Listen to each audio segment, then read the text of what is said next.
नमस्कार, आपका हमारे YouTube चैनल फर्स्ट जेन एंटरप्रेन्योर्स टीवी पर स्वागत है। आज हम स्टैंड अप इंडिया स्कीम के बारे में चर्चा करेंगे, जिस पर चर्चा करने के लिए हमारे एक्सपर्ट सीए नितेश गुप्ता हमारे साथ हैं। आप व्यापार स्थापित करने से लेकर सरकारी योजना, सब्सिडी पर गहन जानकारी रखते हैं तथा विभिन्न मंचों पर पूर्व में अपने विचार रख चुके हैं। आज हमारे चैनल पर आपका स्वागत है। नमस्कार। आज इस मंच पर मेरे को आमंत्रित करने के लिए और आप सब लोगों के साथ में स्टैंड अप इंडिया स्कीम पर मेरे विचारों को साझा करने का मौका देने के लिए बहुत बहुत धन्यवाद। इस स्कीम को जानने से पहले हम लोग जो सरकार की इस वक्त सोच है, थोड़ा उसका विश्लेषण करते हैं और उसको समझने का प्रयास करते हैं। थोड़ा सा अगर हम पीछे जाएं तो हमारे देश में 27 पब्लिक सेक्टर बैंक्स होते थे, जिनको सरकार ने मर्ज करके 12 कर दिया। और अभी हाल ही में जो वित्त मंत्री जी ने बजट अनाउंस किया है 2021 का, उसमें कम से कम 2 पब्लिक सेक्टर बैंक्स के निजीकरण का प्रपोजल दिया है। और अभी माननीय प्रधानमंत्री जी ने हाल ही में इस बात को कहा है कि सरकार का काम गवर्नेंस का है, सरकार का काम बिजनेस करने का नहीं है। तो ऐसे में केवल सरकार स्ट्रैटेजिक पब्लिक सेक्टर अंडरटेकिंग्स को रखना चाहता है, बाकी सबका निजीकरण या उसमें आईपीओस लाके अपनी जो स्टेक है सरकार की, उसको सरकार कम करना चाहती है। लेकिन साथ ही साथ सरकार का प्रयास जो है वो उद्यम और उद्यमिता को बढ़ाने का भी है, क्योंकि जो सरकार के हम पिछले कदम देखें कि अगर मान लीजिए पब्लिक सेक्टर को कम किया जाएगा तो उससे नौकरियां पब्लिक सेक्टर में, बैंक्स में, पीएसयूज में कम होंगी। और जिस तरीके से टेक्नोलॉजी नहीं आ रही है तो वो डेफिनेटली जो हमारा पब्लिक सेक्टर है उसमें नौकरियों को कम करता है। लेकिन सरकार का जो प्रयास है कि हम लोग उद्यम और उद्यमिता को बढ़ावा दें, तो ऐसे में जो है वो हम यहाँ पर अपनी संभावनाओं को तलाश कर सकते हैं। और उसी में जो स्टैंड अप इंडिया स्कीम है, सरकार द्वारा जो लॉन्च की गई एक स्कीम है, ये एक सार्थक कदम हो सकती है। तो इस भूमिका के साथ में आइए अब हम स्टैंड अप इंडिया स्कीम जो है उसकी विशेषताएं, उसके उद्देश्य को जानने का प्रयास करते हैं। स्टैंड अप इंडिया स्कीम का जो लॉन्चिंग हुई, जिसको बोलते हैं उद्घाटन हुआ, वो माननीय प्रधानमंत्री जी द्वारा 15 अगस्त 2015 को किया गया। इस स्कीम का उद्देश्य एक SC/ST और एक महिला उद्यमी को बैंक की, जो हमारे देश में शेड्यूल कमर्शियल बैंक्स हैं, ऐसी करीब बैंक्स की जो शाखाएं हैं, इन शाखाओं का नंबर करीब 1.25 लाख है। तो ऐसी 1.25 लाख शाखाओं को एक मैंडेट दिया गया सरकार की तरफ से कि कम से कम एक SC/ST शेड्यूल कास्ट और शेड्यूल ट्राइब और एक महिला उद्यमी को आपको लोन देना ही देना है। और जो लोन का आकार है वो 10 लाख रुपए से शुरू होकर 1 करोड़ रुपए तक का लोन का आकार हो सकता है। अगर हम इस स्कीम का उद्देश्य समझने का प्रयास करें तो जैसा मैंने अभी आपके साथ शेयर किया कि ये स्कीम उद्यमिता को बढ़ावा देती है, वुमेन एंटरप्रेन्योर्स के लिए, SC/ST एंटरप्रेन्योर्स के लिए। इसमें आप ग्रीन फील्ड प्रोजेक्ट, यानी कि ऐसा प्रोजेक्ट जो पहले से नहीं चल रहा हो, आपने नया प्रोजेक्ट शुरू किया हो, ऐसे प्रोजेक्ट्स को आप स्थापित कर सकते हैं इस स्कीम के तहत। जो लोन का जो अमाउंट है जो इस स्कीम में दिया जा सकता है वो 10 लाख रुपए से शुरू होकर और 1 करोड़ रुपए तक की अधिकतम सीमा है जो इस स्कीम में आपको बैंक्स के माध्यम से लोन मिल सकता है।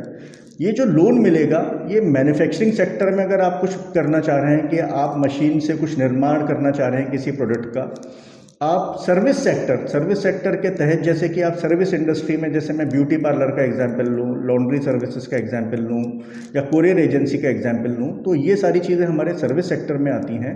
और इसी तरीके से ट्रेडिंग अगर आप किसी चीज़ की करना चाहते हैं तो उस ट्रेडिंग को करने के लिए भी आप इस स्कीम में जो ऋण है उसको लेने के लिए आपकी पात्रता बनती है। अभी जो बजट अनाउंस किया है माननीय वित्त मंत्री जी, जो रिसेंटली अनाउंस्ड बजट है 2021 का, उसमें एलाइड एग्रीकल्चर को, डायरेक्ट एग्रीकल्चर को तो नहीं लिया है, लेकिन एलाइड एग्रीकल्चर को उसमें लिया है। और एलाइड एग्रीकल्चर में जैसे हमारी एक्टिविटीज़ बी कीपिंग हो गई, मधुमक्खी पालन जिसको बोलते हैं, फिशिंग हो गई, पोल्ट्री हो गया, फूड प्रोसेसिंग हो गया, जिसमें कि आप जो है जैसे आम से आप पल्प बना लीजिए, सेब से आप जैम बना लीजिए, तो ये फूड प्रोसेसिंग हो गया, प्रसंस्करण जिसको बोलते हैं। और ग्रेडिंग सॉर्टिंग यूनिट्स, आप इसको अगर स्थापित करते हैं तो ये सारी चीज़ें भी अब इस स्कीम के तहत आप कर सकते हैं। जो एलिजिबिलिटी है वो जैसे कि आपका शेड्यूल कास्ट या शेड्यूल ट्राइब से होना आवश्यक है, या आप वुमेन एंटरप्रेन्योर हो सकते हैं, जो कि 18 साल से ज़्यादा आपकी उम्र होनी चाहिए। केवल नए प्रोजेक्ट्स को आप स्थापित कर सकते हैं, पुराना प्रोजेक्ट इस स्कीम में नहीं आएगा। और आपने पहले कभी बैंक में कोई डिफ़ॉल्ट नहीं किया हो तो इसको भी आप देखिए कि अगर डिफ़ॉल्टर अगर आप हैं किसी बैंक के, तो फिर आप इस स्कीम का फ़ायदा नहीं ले सकते। जो अभी बजट अनाउंस हुआ उसमें जो मार्जिन था, मार्जिन है होता है आपका अंशदान, कि अगर 100 रुपये का प्रोजेक्ट है तो आपको कितने रुपए लगाने हैं। तो 100 रुपये के प्रोजेक्ट में पहले इस स्कीम में 25 रुपये आपको लगाने होते थे।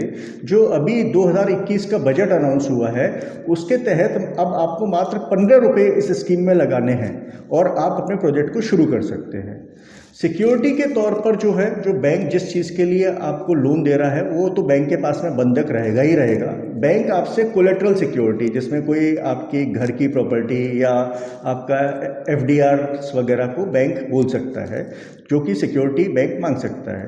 बैंक के पास में ये भी है कि बैंक को अगर लगता है कि आप बैंक के अच्छे कस्टमर हैं, अच्छा प्रोजेक्ट है आपका, तो ऐसी स्थिति में इसमें क्रेडिट गारंटी फंड से भी बैंक आपको कवर कर सकते हैं और उस केस में आपसे कोलेट्रल सिक्योरिटी नहीं मांगी जाएगी।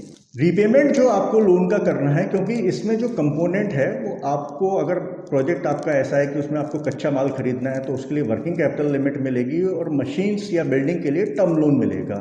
तो दोनों कंपोनेंट हो सकते हैं, टर्म लोन और वर्किंग कैपिटल के, और ये आपको बहुत ही एक कॉम्पिटिटिव रेट पे, बैंक का प्रयास रहेगा कि एक बहुत ही कॉम्पिटिटिव और अच्छी और सस्ती रेट पर आपको ये वाला लोन दिया जाए। जो रीपेमेंट वाली बात है, वो रीपेमेंट आपको जो है वो 18 महीने का मॉरेटोरियम, जिसमें कि आपको ये बोल सकते हैं कि आपको जो किस्त और जो आपकी देनी है, ब्याज और मूल का जो भुगतान करना है, बैंक को वापसी करनी है, उसमें 18 महीने तक, अगर मान लीजिए आपके प्रोजेक्ट में इनकम थोड़ी डिले से आ रही है तो 18 महीने तक आप उसको डिले कर सकते हैं। और टोटल जो पीरियड है वो 7 साल में आपको अपने ऋण की अदायगी करनी है। जो लोन आपने लिया है उसको 7 साल में रीपे करना है, इसमें ये 18 महीने शामिल हैं। आप ट्रांसपेरेंसी का लेवल थोड़ा सा इस स्कीम का मैं समझाने का प्रयास करता हूं, और क्योंकि मैंने इस फिगर को एनालाइज किया और देखा कि इस स्कीम में करीब करीब 1,29,000 एप्लीकेशंस जो हैं रिसीव हुई और 1,11,000 एप्लीकेशंस को सेंक्शन किया गया। तो इस तरीके से अगर हम इसको परसेंटेज टर्म्स में देखें तो 86%, 86% इस स्कीम की सफलता रही है। और आप सब श्रोताओं को मैं इस चीज़ के लिए और थोड़ा सा बताऊं कि हम लोग इसमें, वैसे तो माध्यम जो है आप सीधे बैंक में जाके कांटेक्ट कर सकते हैं, लीड डिस्ट्रिक्ट मैनेजर से कांटेक्ट कर सकते हैं, लेकिन इसका जो पोर्टल है, आप अपनी एप्लीकेशन उस पोर्टल के माध्यम से डालिए तो ऐसे में उस एप्लीकेशन को सफल होने की और दर बढ़ जाती है। तो ये इस स्कीम की कुछ विशेषताएं थीं। तो भारत सरकार का जो एक उद्यम और उद्यमिता की तरफ एक प्रयास है उसको बढ़ाने का, आइए आप हम सब लोग मिलकर उद्यमिता को बढ़ाएं। आप सब लोगों ने मेरे को ध्यान से सुना, उसके लिए बहुत बहुत धन्यवाद। जय हिंद। आशा करते हैं कि आपको हमारा वीडियो पसंद आया होगा। आपसे अनुरोध है कि आप हमारे वीडियो को लाइक करें और शेयर करें। रेगुलर अपडेट्स के लिए चैनल फर्स्ट जेन एंटरप्रेन्योर्स टीवी को सब्सक्राइब करें और बेल आइकन प्रेस करना ना भूलें। आज के वीडियो के संदर्भ में अधिक जानकारी के लिए आप कमेंट बॉक्स में कमेंट कर सकते हैं अथवा दिए गए नंबर पर कॉल कर सकते हैं अथवा मेल आईडी पर सवाल भी भेज सकते हैं। धन्यवाद।